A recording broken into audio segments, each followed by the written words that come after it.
Evo brzog pregleda šta od domaćih filmova stiže u bioskope tokom 2026. Godina 2026.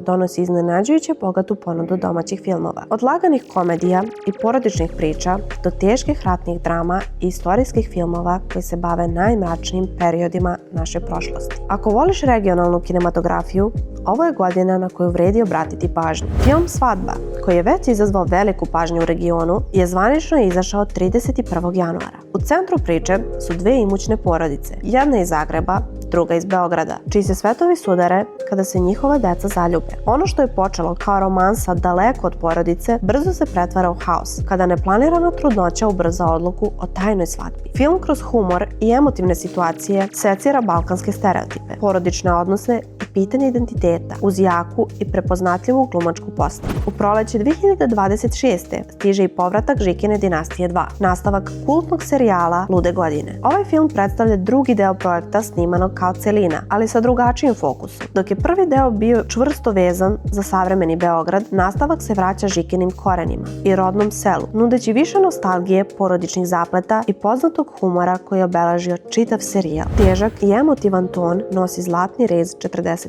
Ratna drama inspirisana stvarnim događajima sa područja Kozare. Film prati sudbinu troje dece koja bežeći od fašista završavaju u logorima smrti NDH. Fokus je na dečijoj perspektivi, stradanju i gubitku, ali na pokušajima preživljavanja u jednom od najmračnijih poglavlja evropske istorije. Na kraju, tu je i Ruka pravde, istorijski film koji prati život Blagoja Jovovića. Od ratnih dana i borbe protiv okupatora priča se decenijama kasnije seli u Argentinu, gde Blagoje u Buenos Airesu prepoznaje Ante Pavelića. Film postavlja pitanje lične i istorijske pravde i granice između osvete i moralne odgovornosti. Sve u svemu, 2026. godina donosi raznovrsnu i ambicioznu domaću filmsku ponudu, od smeha i nostalgije do teških tema koje ne ostavljaju ravnodušnim.